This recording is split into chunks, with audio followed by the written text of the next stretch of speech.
Hey guys, Derek again. I realize I've been neglecting my duties by not coming to this YouTube blog was it a vlog? I don't really know what it is, but I haven't come here in a very, very long time. And for that, I should probably be unfairly punished for my dismissal of this particular site.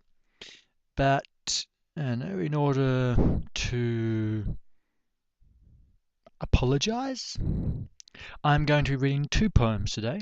One of them is one I have not published on any of other social media yet, so I don't know if that's considered lucky, but the first poem I'm going to read to you is one that I have recently put up called Shangri. I hope you guys like it. Alas, you have come to claim defeat to which there is no answer, says the voice of troubled reason, and thus I leave so discontent.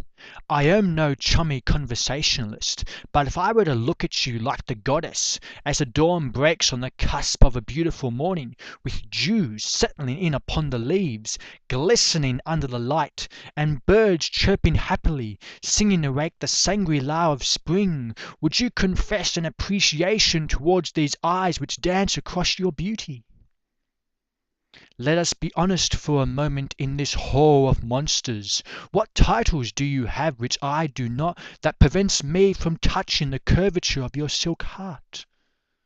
I hardly expect a response from someone such as yourself who has been granted everything by the grace of godly beings, and only now in your presence do I realize the fullest extreme I have gone to in the hopes of calling your love my own.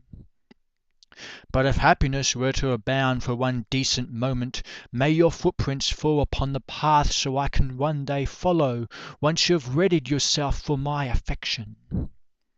If my wish were to be granted your acceptance, I would wait for eons before the realization your love will not arrive collapsed atop of me, and any moment afterwards will not prove early enough to spell an adoring future, the toxic memories of lonesomeness filling me with doubt, until, in your absence, I forget the feelings I once had.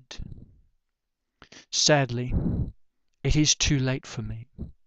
Do not waste your words or tears upon my fractured existence, for I am already dead inside, and no amount of kindness will ever sympathize with the ever-growing pain of never knowing how your lips taste upon my own.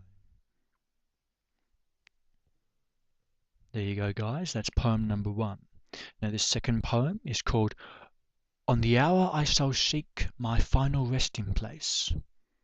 Quite a long title. I usually don't go for something so extreme.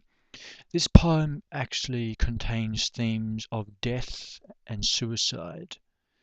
It's one I quite enjoy at the very moment, and I think in the past I've said that there's only one poem, There Were No More Roses, that I really, really liked. So I guess I'm one of those creative artists that create a lot of work, and yet only every so often do I look at something and go, that's something I'm proud to put my name on. So here we go. This, by the way, is the poem that I have not yet published, but by the time I put this up, I might have. Something to look out for. So here we go. If I were to die tomorrow, would you tell my story? And would you tell it well? Tell it truthfully? Or would there be so little to say that only silence could fill the empty void which makes up my obituary? I held this life in my hand on too many an occasion, preventing myself from ever cherishing what I had while it was truly my own, and by the end, when the final beat exited this heart of mine, perhaps it was not death I wished for, but life instead. The irony of such circumstance could never be melted down into a purposeful existence, and though death was always an acceptable choice, by the end it may well have not been my own.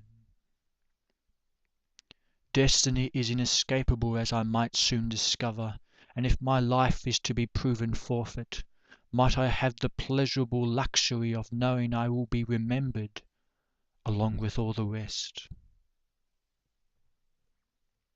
There you go, guys, the end of both of the poems. I thank you for watching these videos, and I was about to go and say that I promised to commit to this vlog and put more up, but I am incredibly hypocritical. And though I'm one of those guys who likes to say his word is his bond and he always keeps his promises, etc., etc., a bit like the Lannisters in Game of Thrones, always pays his debts, etc. I I wouldn't say I frequently break them, but I'm not going to commit to something that I have no knowledge if I can fulfill. At the moment, my life has the occasional occurrence happening that means I need to commit to it.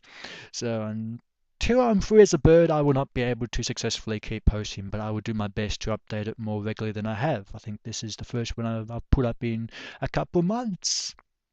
So until next time, thank you for coming, and I wish you all the best. Bye, guys.